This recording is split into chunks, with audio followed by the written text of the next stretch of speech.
இனி filter coffee எங்க area, உங்க ஏரியா. மல்லி மல்லி மல்லி மல்லி மல்லி. அவ்வளவுதான், முடிஞ்சிருச்சு. இதுக்கு போய் புது ஷூ வாங்குவாங்களா?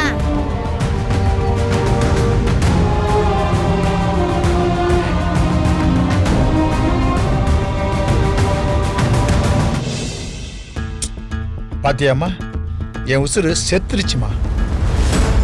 இதெல்லாம் பார்த்து தொலையணும்னு ஆண்டவன் என் தலையில எழுதியிருக்கான். நம்மள அலக்கழிச்ச பாவத்துக்கு தான் அவர் இப்படி அனுபவிக்கிறாருப்பா. ஏசி கார்ல வந்துட்டு போயிட்டு இருந்தவரு இப்ப பாருங்க, ஒரு பழைய ஓட்ட பைக்ல சுத்திட்டு இருக்காரு. ஆனா அவருக்கு இது பத்தாதுப்பா, இன்னும் வேணும். என் பொண்ணை கொலை பண்ண பாவம் அவனை சும்மா விடுமா? என் சாபம் அவனை வாழதான் விட்டுருமா. அவன் நிம்மதியாவெல்லாம் வாழவே மாட்டாமா. நிசா, நீ வேணா பாரு, இருக்கிறத இழந்துட்டு அவன் நடுத்தெருவுல தான் வந்து நிக்க போறான். அவனை விடு நிசா, அவன் எப்படி போனா நமக்கு என்ன? இவனுக்கு வந்து பிறந்ததுக்கு நம்ம வெண்பாவமுள்ள அனுபவிக்க வேண்டியிருக்கு. அவ நம்ம ரேணுகாவோட மக, நம்ம வீட்டு மகாலட்சுமிமா. இவன் ஏமா கஷ்டப்படணும்? அப்பா அழாதீங்கப்பா ப்ளீஸ். என் பேத்தி எப்படி வாழ வேண்டிய பொண்ணு, நம்ம வீட்டுல அவ மகாராணியா இருக்க வேண்டியவமா. இப்படி பிஞ்ச சூவை போட்டுக்கிட்டு ஸ்கூலுக்கு போறான். ஐயோ அப்பா அத விடுங்களேன், ஏன் இப்படி அழுதுட்டு இருக்கீங்க? நிசா, எனக்கு சத்தியம் பண்ணுமா. என்னப்பா என்ன சொல்றீங்க? நீ சத்தியம் பண்ணுமா. இந்த பாரு, நான் செத்து போனாலும் விஜய் கிட்ட இருந்து என் பேத்தி வளரவே கூடாது. அவ நம்ம வீட்டுல தான் இருக்கணும், நம்ம கூட தான் இருக்கணும். நிச்சயமாப்பா, அவ நம்ம கூட தான் இனிமே இருப்பா. அவளை என் கடைசி காலத்திலயாச்சும் கூடவே வச்சு ராசாத்தியே பாத்துக்கணுமா. ஆண்டவன் அந்த கொடுப்பனை மட்டுமாச்சும் எனக்கு கொடுக்கணும் நிசா. அப்பா நிச்சயமா அது நடக்கும். சரி, நம்ம இப்ப போலாமா?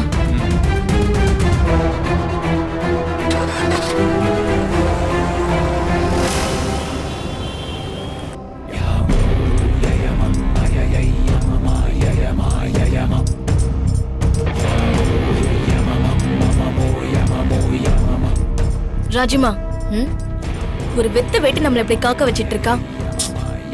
இப்ப என்ன வரட்டும், இன்னைக்கு அவளுக்கு குடுக்கற டோஸ்ல உடனே கையெழுத்து போட்டு கொடுத்துட்டு தான் அடுத்த வேலையை பார்க்க போவா. நீ வேணா பாரு. எனக்கு என்னவோ அவ வருவாளான்னு டவுட்டா இருக்கு. என்ன சொல்ற நீ? வாய கழுவு. ஆமா ராஜிமா, அவ அழுத்த காரி. வீட்ல போய் கிரிமினலா யோசிச்சுட்டு இருப்பா. வாய்ப்பே இல்ல. அப்படி வேற ஏதாச்சும் மனசுல இருந்திருந்தா போன்ல என்கிட்ட பவ்யமா பேசிருக்க மாட்டா. எப்படியும் இங்க வருவா பாரு. நான் வேற வீட்ல யாருக்கும் தெரியக்கூடாதுன்னு வேற சொல்லி வச்சிருக்கேன். எல்லாரோட கண்ணிலையும் மண்ணை தூவிட்டு வரணும்ல. ஆனாலும் அவ மேல உங்களுக்கு ரொம்ப நம்பிக்கை தான். இத பாரு ரஞ்சி, உனக்காக தான் இது எல்லாமே பண்ணிட்டு இருக்கேன். இந்த மாதிரி நீ என்ன நக்கல் பண்ணிட்டு இருந்தன்னு வையேன், எனக்கு என்ன வந்துச்சுன்னு எல்லாத்தையும் தூக்கி போட்டுட்டு போயிட்டே இருப்பேன். பாக்குறியா? ராஜிமா, சரி சாரி. அந்த மல்லிகை பத்தி எனக்கு கொஞ்சம் தெரியும்ல, அதான் அப்படி பேசிட்டேன். அவ நம்புற மாதிரியே பேசிட்டு அவ கடைசி நேரத்துல காலை வாரி விட்டுருவான். நானும் போதும் பொண்ணும் பாட்டியும் எத்தனை தடவை ஏமாந்திருக்கோம் தெரியுமா? வாய மூடு. நானும் போதும் பொண்ணும் உனக்கு ஒன்னா தெரியுமா?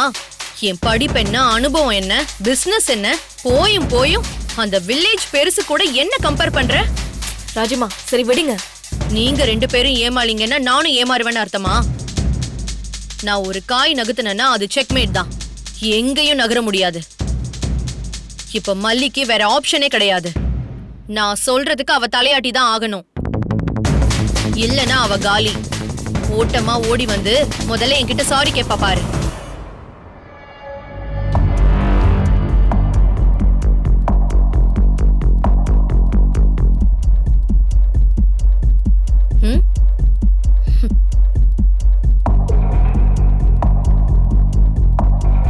சாரி, மன்னிச்சிருங்க. வீட்ல இருந்து வெளியே வர்றதுக்கு கொஞ்சம் கஷ்டமாயிடுச்சு. கஷ்டம் என்ன கஷ்டம்? விஜய் வேலைக்கு போயிருப்பான், வெண்பா ஸ்கூலுக்கு போயிருப்பா. ஆமா, வெளியில போயிருந்த அன்னபூர்ணி பெரியமா கரெக்டா வந்துட்டாங்க. அவங்கள சமாளிச்சுட்டு வர்றதுக்குள்ள போதும் போதும்னு ஆயிடுச்சு. வெண்பா ஸ்கூல்ல பேரண்ட் டீச்சர்ஸ் மீட்டிங், அங்க வேற கூப்பிட்டுட்டு இருந்தா. லேட் ஆயிடுச்சுன்னா அவர் ஃபோன் பண்ணுவாரு. என்ன சொல்லி சமாளிக்கிறதுனே தெரியல. போனை நீ எதுக்கு அட்டென்ட் பண்ற? சைலண்ட்ல போடு, இல்ல ஸ்விட்ச் ஆஃப் பண்ணிட்டு உட்காரு. இப்ப என்ன நடந்துரும்? சோ விஜயை விட்டும் வெண்பாவை விட்டு விலகிறதுக்கு ரெடி ஆயிட்ட போல இருக்கு. ரஞ்சி, அந்த டிவோர்ஸ் பெட்டிஷன் எடுத்துட்டு வா. ம்.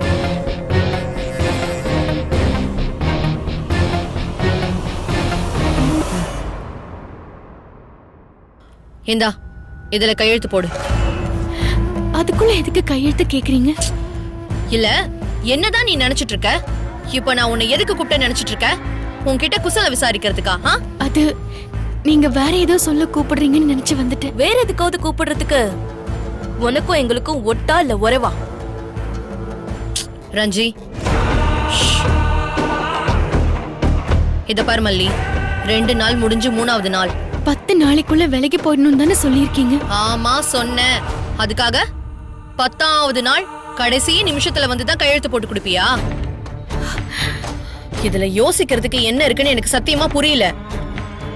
கையெழுத்து தானே போட்டு கொடுத்துட்டு சைலண்டா இருந்துட்டா நடக்க வேண்டியதை கோர்ட்டு தன்னால பாத்துக்க போகுது. அதுவும் பேரலா போயிட்டு இருக்கோம்ல. இப்ப என்ன, நான் உன் பின்னாடியே வந்து எப்ப கையெழுத்து போடுவ எப்ப கையெழுத்து போடுவேன்னு கெஞ்சுக்கிட்டே இருக்கணும்னு எதிர்பார்க்கறியா? அப்படி எல்லாம் இல்ல. இத பாரு, உனக்கு என்ன பத்தி தெரியும்ல. நினைச்சதை முடிக்காம விட மாட்டேன்.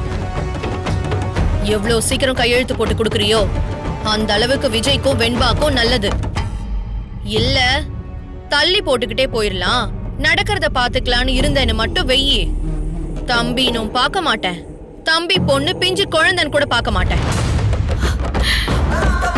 நான் இறக்கமே பார்க்க மாட்டேன். செஞ்சு விட்டுட்டு போயிட்டே இருப்பேன். ஜாக்கிரதை சொல்லிட்டேன்.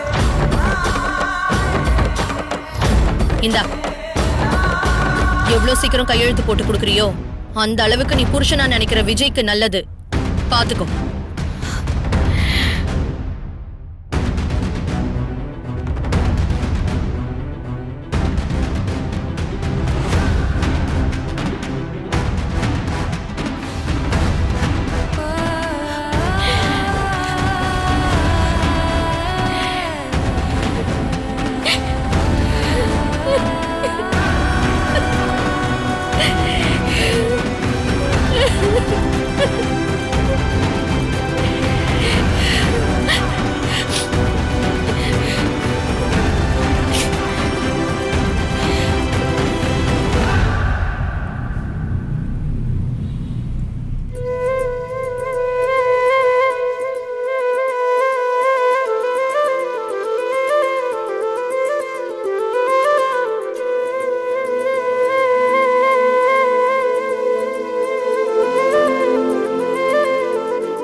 ஏன் டென்ஷன் ஆகுற பெண்பா?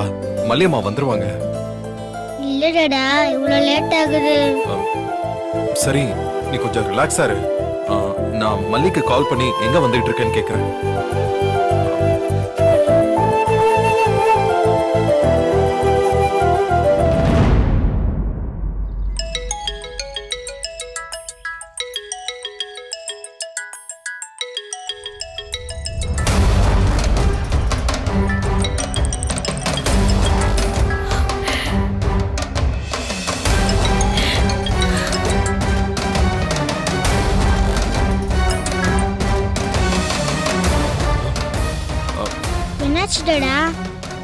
அது ஃபுல் ரிங் போய் கட் ஆகுது. நான் திரும்ப ட்ரை பண்றேன்.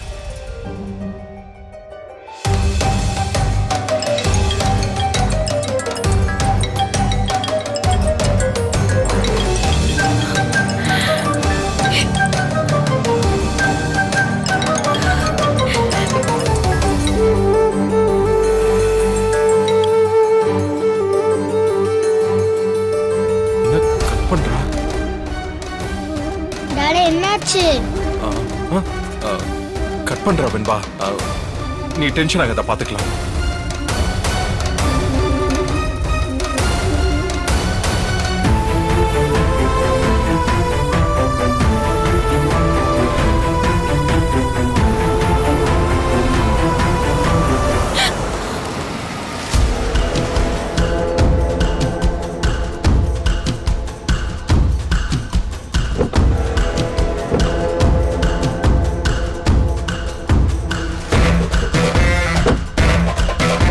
இங்க பாரு, இப்ப எங்க முன்னாடி நடிச்சதெல்லாம் சரிதான். வீட்டுக்கு போன உடனே வெண்பாவை பாப்ப, அவன் மேல அப்படியே பாசம் கட்டி இழுக்கும். விஜய பார்த்ததும் இவன் கூட வாழணுமேனு ஆசை வரும். வரதான் செய்யும். பத்தாததுக்கு உன் பெரியமா வேற இருக்காங்கல்ல, அவங்க வேற உன்னை இந்த குடும்பத்துல ஒட்ட வைக்க எல்லா வேலையும் பாப்பாங்க. இதெல்லாம் தாண்டி தான் நீ நான் சொன்ன டீலிங்க்கு ஒத்து வரணும். அத விட்டுட்டு ஏதாவது டிராமா பண்ணன் மட்டும் வெயி. ஆண்டவனே நினைச்சாலும் விஜய் ஜெயிலுக்கு போறத தடுக்கவே முடியாது. அப்புறமா நீ தியாகி மாதிரி உக்காந்துக்கிட்டு வெண்பாவை காப்பாத்திரலான்னு கணக்கெல்லாம் மட்டும் போட்டுறாத. அதுக்கெல்லாம் நான் விட மாட்டேன். அந்த கதிரேசனும் விட மாட்டாரு. அந்த ஆள் கணக்கு வெண்பாவை அவரோட கஸ்டடியில தூக்குறது தான். எமோஷனலா ஏதாவது முடிவெடுத்த எல்லா பர்னிச்சரையும் உடைக்கிறதுக்கு பதிலா நீயா கழண்டுக்கிறது நல்லது. அப்படின்னா உன்னால தூரத்துல இருந்தே உன் பாச மலர்களை பார்த்து கண்ணீர் வடிக்கவாது முடியும். இல்லன்னு வச்சுக்கோ, ஆளுக்கு ஒரு திக்குல கண்ணீர் வடிக்கிற மாதிரி தான் இருக்கும். எது வசதின்னு நீ முடிவு பண்ணிக்கோ. எல்லாமே உன் கையில தான் இருக்கு மல்லி. இப்ப நீ கிளம்பு.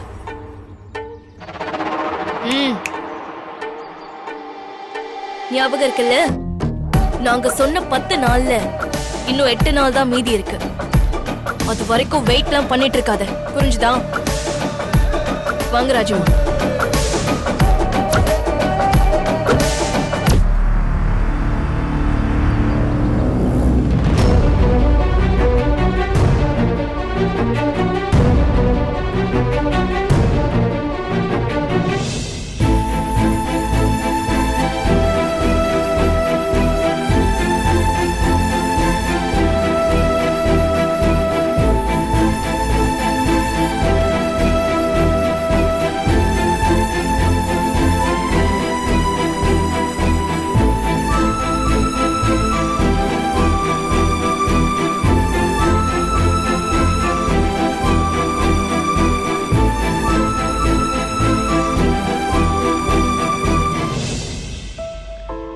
டாடா திரும்பவும் கால் பண்ணி பாருங்க டாடா.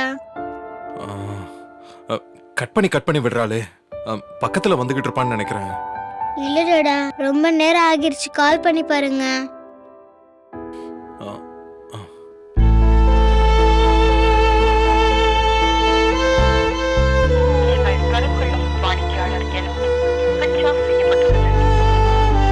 என்னாச்சு டாடா? இப்போ சுவிட்ச் ஆஃப்னு வருது. விடுவேன்பா, நான் இருக்கேன்ல.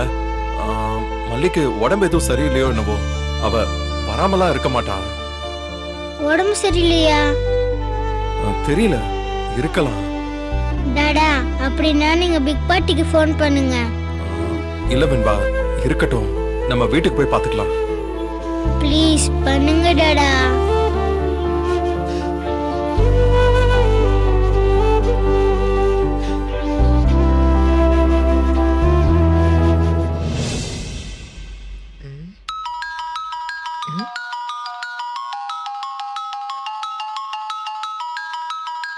மாப்பிள்ள தம்பி எதுக்கு ஃபோன் பண்றாரு? பேரண்ட்ஸ் டீச்சர்ஸ் மீட்டிங் நடக்கிறப்ப. ஹலோ மாப்பிள்ள தம்பி, சொல்லுங்க. அம்மா, வெண்பாவோட ஸ்கூலுக்கு பேரண்ட்ஸ் டீச்சர்ஸ் மீட்டிங்காக வந்தேன். ஆமா ஆமா தெரியுமே மாப்பிள்ள தம்பி. மீட்டிங் என்ன அதுக்குள்ள முடிஞ்சிருச்சா என்ன? இல்லம்மா, போய்கிட்டு இருக்கு. ஜெனரல் செஷன் முடிஞ்சிருச்சு. அவங்க தனித்தனியா கூப்பிட்டு பேசுவாங்க. வெண்பாவை இனிமே தான் கூப்பிடுவாங்க. ஆல்பபெட்டிக்கல் ஆர்டர்ல அவ பேரு கடைசியா தானே வரும். ஆமா தம்பி. சரி சொல்லுங்க தம்பி. மல்லிக்கு என்ன மாப்பிள்ள தம்பி? என்ன? இல்ல, மல்லி கிட்ட கொஞ்சம் போனை கொடுங்களேன். போனை கொடுங்களா? என்ன சொல்றீங்க நீங்க? அம்மா, அது வந்து அவ போனுக்கு லைன் போக மாட்டேங்குது.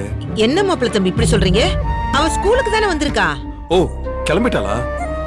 சரிங்கம்மா. அது மீட்டிங் ஸ்டார்ட் ஆயிடுச்சா, இன்னும் வரலையேன்னு கால் பண்ணேன். இந்நேரம் வந்திருக்கணுமே. அவ கிளம்பி 3/4 மணி நேரத்துக்கிட்ட ஆயிடுச்சே. அம்மாமா, நீங்க டென்ஷன் ஆகாதீங்க. மதிய நேரம் பாத்தீங்களா, ஆட்டோ எதுவும் கிடைச்சிருக்காது. அது எப்படி? ஆட்டோ கிடைக்கலனாலும் நடந்து வந்திருந்தா கூட இந்நேரம் ஸ்கூலுக்குள்ள வந்திருக்கணுமே. போன் வேற போக மாட்டேங்குதுன்னு சொல்றீங்க. தம்பி, எனக்கு என்னமோ ரொம்ப பயமா இருக்கு. இல்லம்மா, நீங்க பதறாதீங்க. பக்கத்துல வந்திருப்பாளா இருக்கும், நான் பாத்துக்கிறேன். சரியா? சரி தம்பி, ஏதாவது ஒன்னா கால் பண்ணுங்க. சரிம்மா.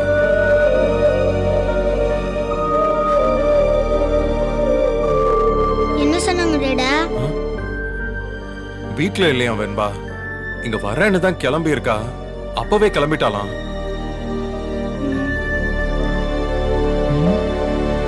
மல்லிக்கு போன் போட்டு பாப்போம்.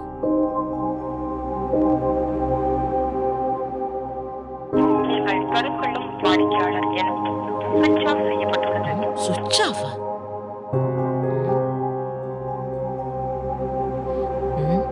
இவ ஸ்கூலுக்கும் போகல, போனும் சுவிட்ச் ஆஃப் ஆயிருக்கு.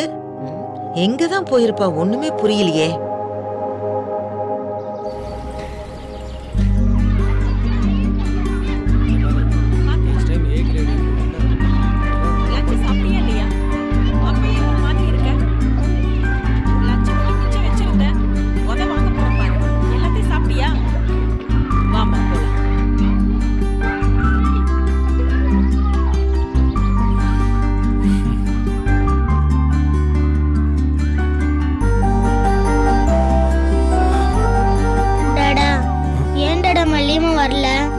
வெண்பா, நீ கூப்பிட்டு அவ வராம இருக்க மாட்டா. அப்புறம் ஏன் வரலன்னு தெரியல. நம்ம வீட்ல போய் அதை கேட்போம். சரியா? மல்லியம்மாக்கு ஏதோ ஆயிடுச்சு டாடா. இல்ல, அப்படிலாம் சொல்லக்கூடாது. அவளுக்கு ஏதாச்சும் பிரச்சனை இருக்கலாம், அதுக்கு ஒரு நியாயமான காரணமும் இருக்கலாம். நம்ம எதையும் ஜட்ஜ் பண்ணக்கூடாது. சரியா? இல்ல டாடா, மல்லியம்மா முன்னாடி மாதிரி இல்ல, ரொம்ப மாறிட்டாங்க. எல்லாரும் எல்லா நேரமும் ஒரே மாதிரி இருக்க முடியுமா வெண்பா? ஏன், நீ கூட தான் சில நேரம் ஹாப்பியா இருப்ப, ஆனா சில நேரம் சோகமா இருப்ப, மூட் அவுட்டா கூட இருப்ப. உனக்கு தெரியும்ல. இல்ல டாடா, மல்லியம்மாக்கு நம்ம மேல ஏதோ கோவம், அதான் வரல. சாச்சா, அப்படியெல்லாம் இல்ல. மல்லி என் மேல கூட கோச்சுப்பா, உன் மேல எப்படி? நேத்து மல்லியம்மா கொஞ்சம் உடம்பு சரியில்லாம இருந்தாங்கல்ல, அதுதான் அவங்க வரல போல இருக்கு. நீ வீட்டுக்கு போய் நீங்க ஏன் வரலன்னு சொல்லி கோவப்படாம கேளு. உங்களை ரொம்ப மிஸ் பண்ணேன்னு சொல்லு, ஹக் பண்ணிக்கோ. சரியா? உடம்பு சரியில்லைன்னா வீட்ல தானே இருக்கணும். மல்லியம்மா வீட்ல இல்லைன்னு பிக் பாட்டி சொன்னாங்கல்ல, ஸ்கூலுக்கு வரேன்னு சொல்லிட்டு தானே கிளம்பியிருக்காங்க. அது அன்னபூர்ணி பாட்டி ஏதாச்சும் சொல்லுவாங்கன்னு அதை யோசிச்சு அப்படி சொல்லிட்டு பக்கத்துல எங்கேயாவது போயிருப்பா. அது கோயிலை தவிர வேற எங்கேயும் போயிருக்க மாட்டா. நம்ம வீட்டுக்கு போறதுக்குள்ள மல்லியம்மா வீட்டுக்கு வந்துருவாங்க. நம்ம அங்க போய் கேட்டுக்கலாம். சரியா? போலாமா? வா.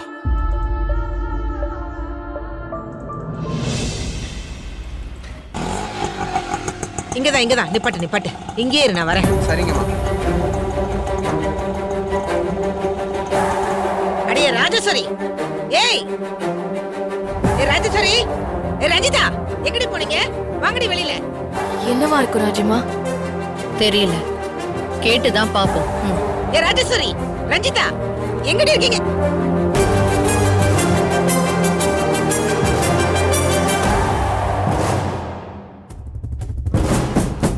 அடடடடடா, இப்ப எதுக்கு இங்க இப்படி கத்திக்கிட்டு இருக்கீங்க? என்ன வேணும் உங்களுக்கு? அதத்தான் நான் உங்ககிட்ட கேட்டுட்டு போலான்னு வந்திருக்கேன். இல்ல, நான் தெரியாம தான் கேக்குறேன். இதுக்கு மேலயும் உனக்கு எங்க கிட்ட இருந்து என்னதான் வேணும்? இத பாருங்க, நாங்க ஒண்ணு உங்களை தேடி உங்க வீட்டு வாசல்ல நிக்கல. நீங்க தான் எங்க வீட்டு வாசலுக்கு வந்திருக்கீங்க. ஏன் வீட்டு வாசல்ல நின்னா என்ன வேணும்னு நான் தானே கேட்கணும். ஓ, கேட்டா அப்படியே தூக்கி கொடுத்துருவியாக்கும். இத பாரு, எங்களுக்கு பிடிச்ச பீட ஒழிஞ்சது முருகான்னு நாங்க எங்க வேலையை பார்த்துக்கிட்டு இருக்கோம். திரும்பவும் எங்களை சீண்டி பார்க்காத. தெருவுக்கே வந்தாலும் அந்த பேச்சு மட்டும் இன்னும் குறையில பாத்தீங்களா ராஜிமா? ஏய், நீ வாய மூடிக்கிட்டு ஓரமான்னு இல்ல. ஏய், என்னோட ஒரு அடிக்கு தாங்குவியா நீ? குறுக்க பேசினா அப்படியே காணாம போயிடுவேன். ரஞ்சி, அவங்க என்கிட்ட தானே கேட்டுட்டு இருக்காங்க. நீ எதுக்கு தேவையில்லாம மூக்க நுழைக்கிற? அவங்களுக்கு ஏதோ டவுட், கிளியர் பண்ணிட்டு போலான்னு வந்திருப்பாங்க போல. சொல்லுங்க, உங்களுக்கு என்ன டவுட்? அப்பா, அப்படியே ஒண்ணுமே தெரியாத பசப்பி மாதிரி நடிக்கிற. ஆமா, நீ இப்ப எதுக்கு மல்லிக்கு போன் பண்ண?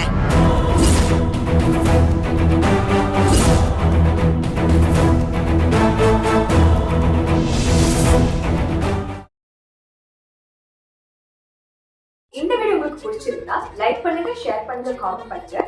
மறக்காம சரிகமா டிவி ஷோஸ் தமிழுக்கு சப்ஸ்கிரைப் பண்ணுங்க.